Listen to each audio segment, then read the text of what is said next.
What's going on, everybody? It's Joe Martucci at the Press of Atlantic City. It is September. It is local summer's time. And as you know, it's plenty of time to get on the water while the air is still warm and the water is still warm. And for this episode, I think who we have on is fantastic to talk about all this. This is Fred Akers. He's the administrator of the Great Egg Harbor Watershed Association. All those towns along the Great Egg Harbor Watershed come together to protect the ecological diversity of the area, and he is on to talk about that. We're also going to talk about his thoughts on the Back Bay study that came out in August and his thoughts on what the plans, at least the proposed plans, will be. So we'll talk about that. We'll talk about Fred. We're going to talk about his tomatoes too. So without further ado, here we go. Watershed Fred.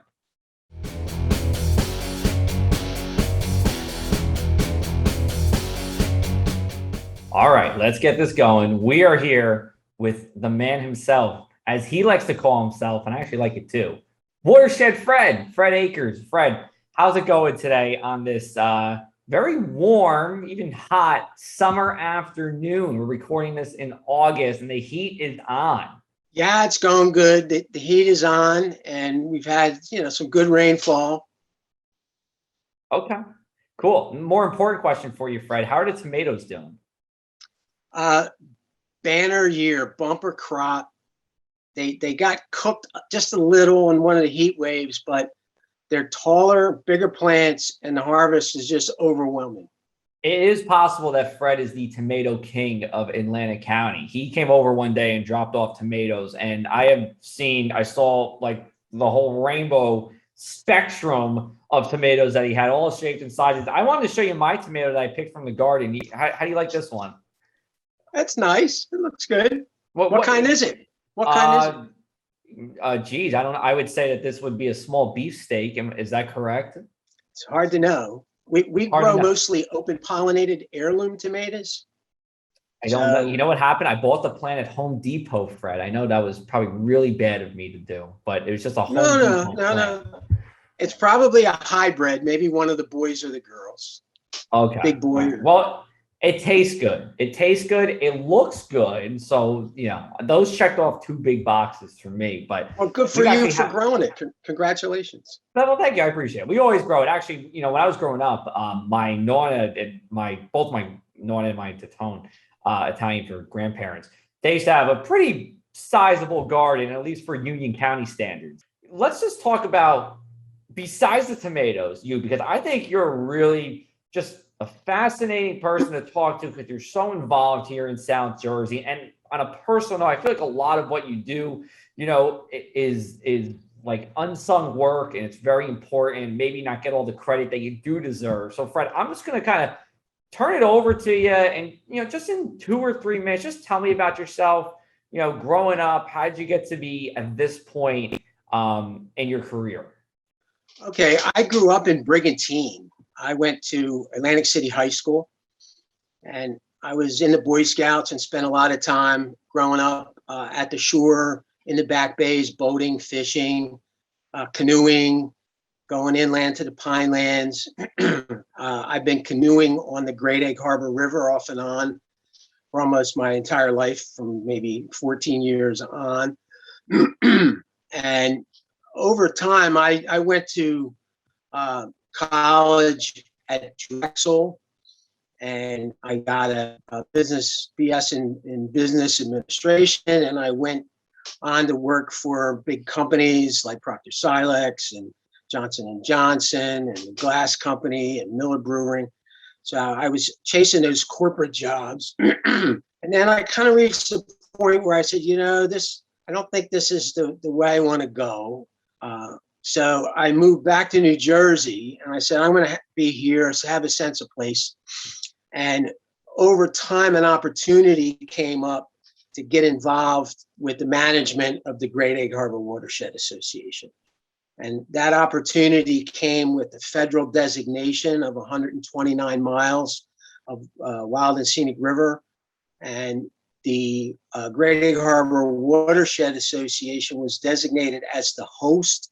It was the first river in the United States to be locally managed because there's no federal lands. And there was a need for a staff person to start that and build it and make it into something. And that's what I did. I started that around 2000. Got it. And you kind of are leading me into, my next question about the watershed here.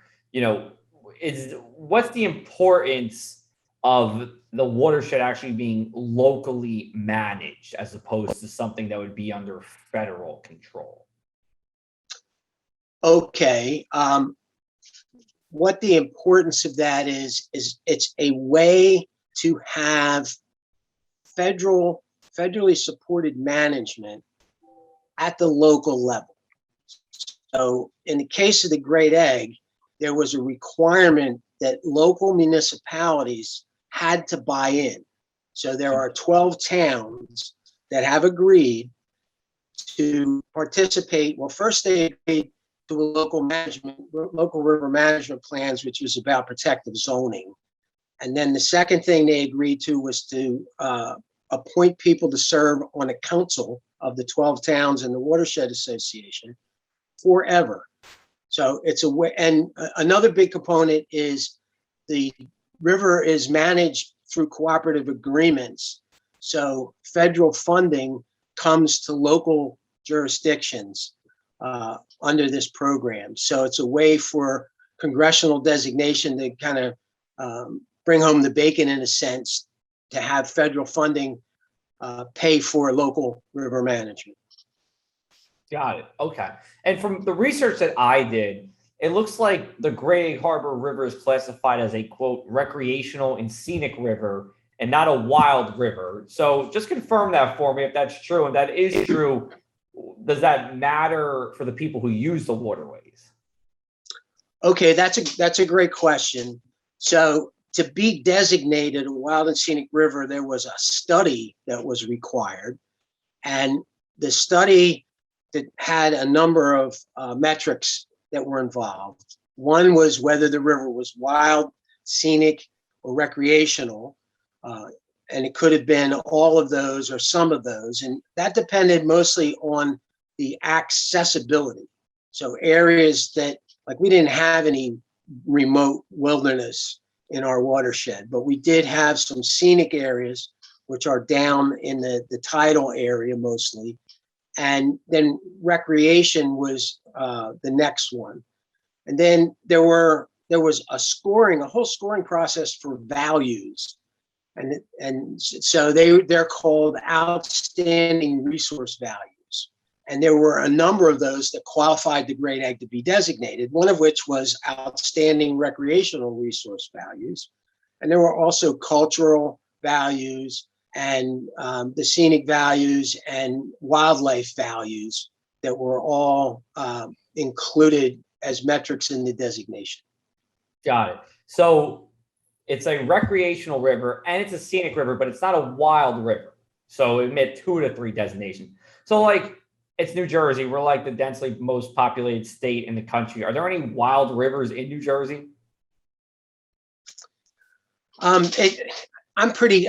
can be pretty geeky with this stuff. So there's some river segments on the Delaware Bay that were identified in something called the Nationwide Rivers Inventory that was part of the Wild and Scenic Rivers Act. And because there's no access to some of those, they had a wild designation. I figured if it was going to be somewhere, it was going to be in South Jersey. I don't think anywhere north of like 195 there's going to be a wild river here. So, what is the budget like each year for you guys? Like, let's talk dollars and cents. Like, how much money do you have to, utilize for the watershed, and how do you acquire those funds as well? Well, in the beginning, back in the early 2000s, there was not much funding in terms of appropriations. So let's say we were lucky to be working with $100,000 a year to give you kind of a beginning level. Mm-hmm. And that was enough for, the Great Egg Harbor, which is a nonprofit. And the program started here in New Jersey, but now it has 16 rivers in 9 states. They're on the East Coast. And as the program grew and new rivers were added, when we got up to about 5, there was the consensus among, people that were involved that we needed to go to Congress and ask for more funding. So I kind of led the charge on that for the last 15 or 16 years. And Congress has been very responsive in the last 5 years. So we're up to an appropriation now that's passed through to our cooperative agreement of 160,000. Got it. Okay. And you're saying Congress. Are you talking about representatives here in South Jersey that are helping you, work with this? Is this like Frank Lobiando and Jeff Van Drew helping you, or is this actually you going to Washington yourself and saying, "Hey, we're looking for money for this"? In the beginning, Bill Hughes was the congressman that actually crafted this local management program. It was kind of his idea, and he was able to get the Great Egg and the Morris River designated. The Morris River went in '93. And Frank Lobiando was, in the early days, he sponsored what we developed as a Dear Colleague letter. So Frank would sponsor a letter that he would send to other members of Congress to appropriations to ask for increased funding for us. But as the number of rivers grew, it opened the field to have multiple Congress people from multiple states be involved. And in the early days on the Senate side, Senator Ted Kennedy from Massachusetts was a big supporter of our program, which is now called the Partnership Wild and Scenic Rivers Program. Got it. Okay. Let's talk about some of the outreach that you do. One of the outreach events I think is great is what you do with the 7th graders at Fernwood Avenue Middle School and EHT. I think you've done that since 2005, where you get to go out in the Duke of Fluke and you teach, 7th graders about marine education. So how cool is that for you to be a part of that event each year? And how did that start? Yeah, that's like the best education event ever. And it started with the teachers in the Egg Harbor Township schools. Jim Toms Dave Crawford kind of started it, and Jim Toms came in and took it over. And he actually was the one that got together with the captain of the Duke of Fluke and determined that they could pull a trawl net with that boat and get samples of, marine creatures from the bay and bring them up onto the boat. And the teacher, Jim Toms, would teach to that program. So he would teach his students about the river and the bay and the marine ecology. And then when he brought them out, they were tasked to do work on the trip. So they would be in teams to measure water quality. There were parameter teams where one team would do pH, another team would do nutrients, turbidity, and we would pull the trawl net in 3 different places in the river and the bay to get a diverse sampling. And every time we pulled the net, which was about a 15-minute tow, the students would get a sample of water and they would go through their tests. And they had data sheets that they had to report on. And they actually got graded for their work on the trip. And it was a serious business, but it was also great fun because you never know what you would catch, and we would catch all kind of interesting creatures, and then we would spend the time teaching about each species to the students as we pull them out of the net. Got it. So when's this upcoming school year trip happening? Well, we're having some difficulty now continuing the program. The COVID issues, we haven't been doing it for the last 2 seasons. And the boat was also changed ownership. So the new owner hasn't really, isn't on board yet with the program. So it's kind of in jeopardy, but that's a status. Got it. Okay. Well, hopefully it does come back for the upcoming school year. That'd be great. I was just going to follow up with that with one quick question. Are there any students that come to mind, over the years that have, gone on and take this, education opportunity and, has either seen someone spawn their interest in, marine education or getting into the field? Not at the seventh grade level. That's a little too difficult to track. However, we do field work in partnership with some of the teachers in Stockton, and Okay. there's really a great legacy of Stockton graduates coming into the watershed for career positions in GIS. And as a matter of fact, like Rick Dovey, who's the president of the ACUA, is a Stockton graduate. Got it. Great. All right. Well, great first half, Fred. We got plenty of more to go on the other side. This is the Something in the Air podcast.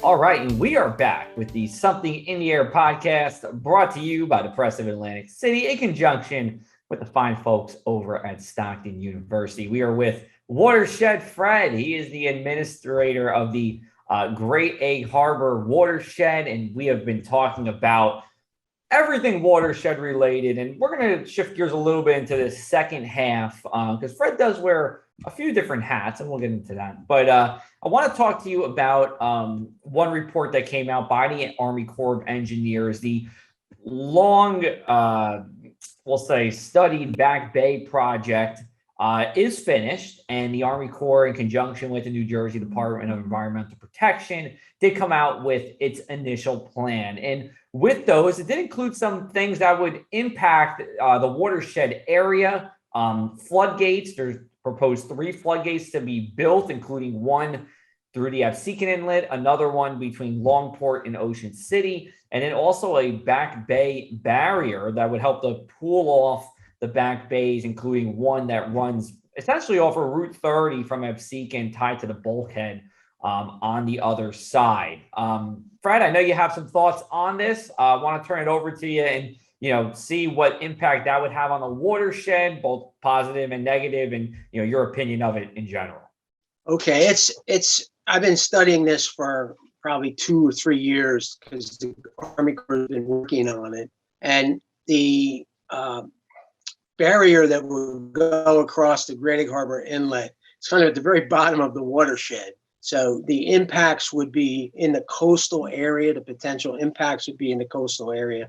And I think one of the biggest things is if the gates get closed, then the water's going to back up that's flowing downstream from, up in the watershed. And that could maybe cause some issues with the ecology because it's not natural for that to occur. So it's hard to know how long that will be or just what's involved. But in a general sense, I think that the Army Corps has selected only structural measures, and there were non-structural measures or nature-based measures which they proposed and talked about, but they're not picking to do those. And I think those are more beneficial measures to deal with sea level rise, whereas the storm surge barrier can't stop sea level rise. It can only, deter a storm surge. Sure. Yeah. And, we are having sea level rise. Our seas have risen just around a foot since the early 1900s to now. There's an 83% likelihood that by the time we get towards 2050, we have another 11 or so inches of sea level rise. When it comes to the natural features that you're talking about here, what would you like to see done to, mitigate against the impacts of the everyday sea level rise, as opposed to just the bigger storms that come in and do push a lot of surge, and water onto the shore and the mainland? Well, one of the proposals that I think I like and it makes sense is the channels always need to be dredged, and that material is basically eroding off the marshes. So to develop methods to take that and put it back on the marshes to build them back up would keep the marshes in play for absorbing and mitigating tide water that comes in and out. Because if sea level rises and the marshes become submerged, they're going to die, and it'll just become, like water areas that won't provide much ecological benefit or protection. So you're saying almost like beach replenishment, just with marshes. Yeah, it's a little more tricky because you don't want to kill the marsh by piling a bunch of dredge spoils on it. But there's some other creative ideas that they're looking at in Barnegat Bay. And one of those that I think is pretty cool is to take a pool in the bay that's not doing much and create a new island with the dredge spoils. So that would be kind of a speed bump in the road of waves coming in and out and surges coming in and out. And it would also then add habitat for birds, for example. Got it. Okay. Yeah. And I was actually in Holgate not too long ago, and I believe they were, at least the people I was speaking with, they were mentioning something like that to, mitigate against from the sea level rise here.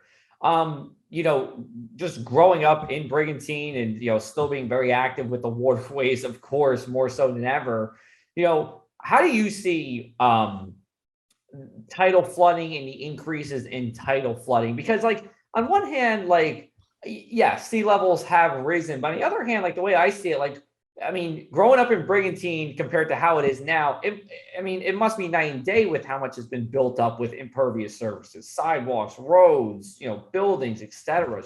Let's kind of give me a overhead view of how you've seen this develop over your lifetime.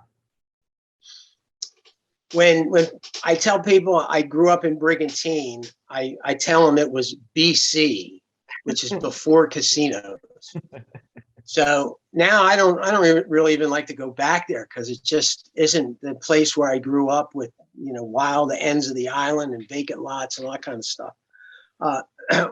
One of looking at the area in general, the state is trying to do that coastal area with Atlantic City, Brigantine, Ventnor, Margate, Longport, and what is it? I believe it's Northfield and Pleasantville. It's the Resilient NJ program. Yeah. So those areas are so built up. There's really there's no room for the marsh to migrate to higher land as sea level rises. But if you look at the Great Egg Harbor watershed west of the Garden State Parkway, there's a vast area of the Tuckahoe Wildlife Management Area. And that was identified by the Nature Conservancy as one of the most resilient areas on the East Coast because there's lots of room there for the marsh to migrate inland as sea level rises. Got it. All right.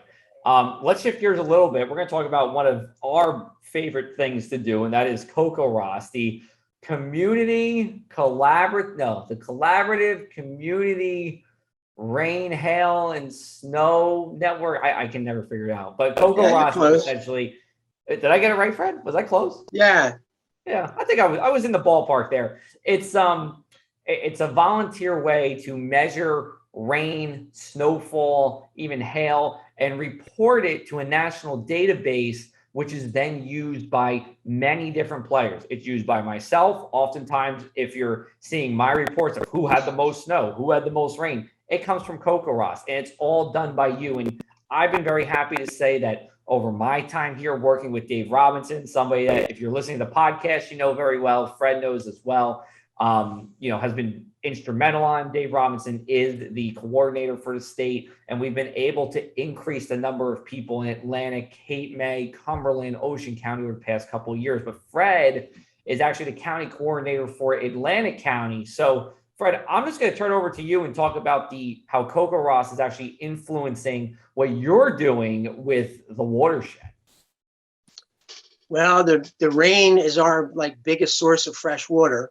And I'm proud that I was the first Kokoraz observer Yes, you in were. Atlantic County. This is my website where I submit my data. Just wanted to show that. Link to watershed maps. So even the Kokoraz program recognizes the importance of watersheds and watershed data in thinking about and managing rainfall.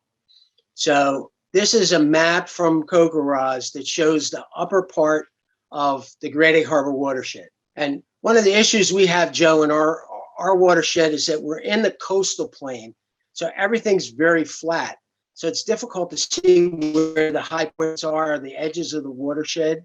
But this boundary for the upper, any rain that falls inside that pretty much stays in there, and it either goes into the ground or it flows downstream to the center of the watershed. And because the rainwater is our source of drinking water, and because if it doesn't go into the ground and get filtered where we can get back and it runs off, it crosses over the ground, washes pollution into the surface water, lakes and streams, and causes water quality problems. So how we manage the land and stormwater are big parts of watershed management. Awesome. And, Fred, I'll just say, if you go to cocorahs.org, COCORAHS.org, before we finish here, the one thing we're doing is we are talking to people. When we have our guests on, can you split up North, Central, and South Jersey for us? And Fred, I didn't look at it yet, but you already told me you went North and South. So in my book, I'm already a little hesitant, but I'm going to open this up now and let's take a look at what you got. Okay. So I'm okay. Listen, like gun to my head, you're saying, North and South, like I'm okay with this. So this is coming from somewhere, I'm guessing. This looks like you didn't draw this yourself. So you have essentially Ocean of Burlington on south is south, and everywhere to the north of there is north. So just kind of 15 seconds, tell us, where did you get this map from? And, just a little more on that map. Well, I'm a GIS guy. So, okay. And I think that the county government, the county divisions are a big factor nationally because they talk about COVID based on counties. So I took the county layers from the state of New Jersey and figured that, like Burlington and Ocean counties kind of reach way south. And so I figured that on the county, looking at it by county divisions, this is how I would do it. And I put in the Pinelands and the Highlands because the Pinelands is in South Jersey. Mm-hmm. And so that's it. That's what I came up with. Yeah. Fred, let's put it this way. You were way better than Nick Underwood last time. I still can't. That scarred me for life, the map. I can't get over that. But the map, the quality of the map, A+ right there, Fred. So I appreciate that. I would say maybe Tom's River up the Brick is north if we're going to go with this. But overall, listen, it's your map, and I appreciate you showing us. Well, we could do it at the municipal level, which then maybe we could fit into central New Jersey if we did it that way. Maybe next time we have you on, Fred, we'll have you do that. All right. Well, Fred Akers, everyone. Fred, thanks so much for taking the time out to chat with us here. I appreciate it. And Fred, again, Fred is one of those guys I think flies under the radar a little bit, but when it comes to his work and what's happening in South Jersey is tremendous. And I'm happy to have him on here today. This is the Something in the Air podcast. We'll be back with you the first Wednesday of October, recapping local summer September with New Jersey State climatologist and Kokoraz coordinator for the state, Dr. Dave Robinson. Until then, everybody, take care, stay safe, and we'll chat with you soon.